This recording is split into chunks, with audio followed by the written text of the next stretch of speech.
আসসালামু আলাইকুম এভরিওয়ান, সবাই কেমন আছেন? আশা করি খুব ভালো আছেন আর আমিও খুব ভালো আছি। তো চলুন আজকে চলে এসেছি বিরিয়ানি রেসিপি নিয়ে। কে কে আমার মতো বিরিয়ানি লাভার আছেন অবশ্যই জানিয়ে যাবেন। তো চলুন খুবই ইজি পদ্ধতিতে আজকে বিরিয়ানিটা বানানো যাক। তো তার জন্য আমি কিছুটা পরিমাণ বিরিয়ানির চাল খুব সুন্দরভাবে ভালোভাবে ধুয়ে একটু গোটা গরম মশলা দিয়ে ভাতটাকে একটু বেশি পরিমাণে পানি দিয়ে চাপিয়ে দিয়েছি।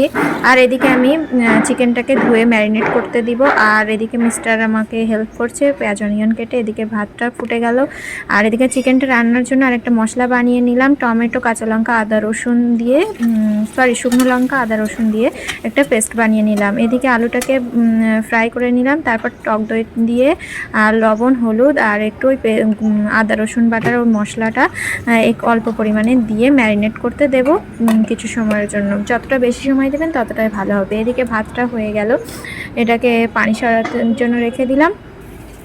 তারপর আলুটা ভাজা হয়ে গেল, তো উঠায় নিলাম। তারপর ওতে কাজু আর কিশমিশটাকে ফ্রাই করে নিব বিরিয়ানির জন্য। তারপর ওই কড়াইতেই যে তেল থাকবে আমি ওই তেলেই পেঁয়াজটাকে দিয়ে দিলাম। চিকেন রান্নার জন্য যে পেঁয়াজটা আলাদা করে কাটা হয়েছিল সেই পেঁয়াজটা দিয়ে দিলাম এবং পেঁয়াজটাকে লালভাবে ভেজে নিয়ে মশলাটা দিয়ে দিলাম। যে মশলার পেস্টটা বানিয়েছিলাম সেই মশলাটা কষিয়েছি এত সুন্দরভাবে, দেখুন যে তেল ছেড়ে দিয়েছে কত ভালো। এরকম ভালোভাবে তেল ছাড়ার পরেই চিকেনটা দিয়ে সুন্দরভাবে চিকেনটা কষে নেবেন। চিকেনটা একদম এক ফোঁটা পরিমাণে পানি দেবো না, আজকে ওইভাবেই রান্না করব, কারণ এটাতে আমি ঝোল রাখতেই চাই না। কারণ আজকে তো বিরিয়ানি বানাবো, সেই কারণেই আমি এক ফোঁটাও অয়েল দেবো না। দেখুন কতটা ঝোল বার হয়েছে এমনিতেই চিকেন থেকে, এই কারণে আমরা চিকেনে কোনো রকম ঝোল দেবো না। এতে একটু জিরে মরিচ গুঁড়ো এবং গরম মশলার গুঁড়ো দিয়ে আমি প্রেশার কুকারে ট্রান্সফার করে দিয়েছি, কারণ আমার একটু, আপনারা চাইলে কড়াইতেও রান্না করতে পারেন। আমার একটু তাড়া ছিল, সেই জন্য আমি প্রেশার কুকারে দিয়ে রেডি করে নিলাম তাড়াতাড়ি হওয়ার জন্য। এই তো দেখুন রেডি হয়ে গেল। তার মাঝখানে আমি রায়তা বানিয়ে নিয়েছিলাম টক দইয়ে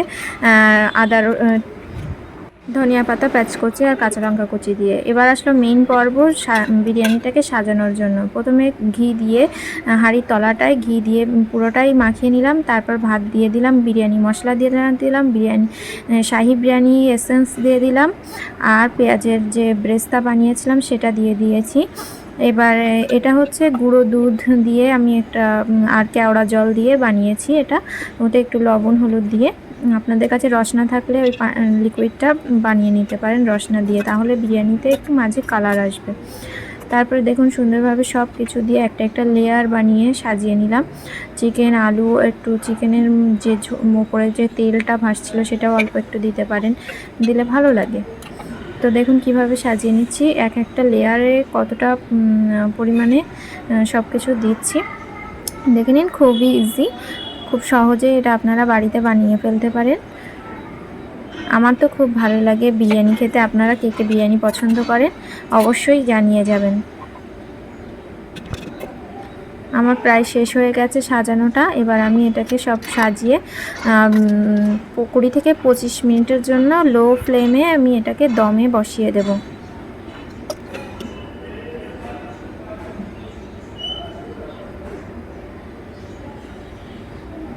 ব্যাস রেডি। 20 মিনিট পরে দেখুন কত সুন্দর, খুবই tasty. Bye bye, thanks for watching. দেখা হবে আরেকটি পর্ব নিয়ে।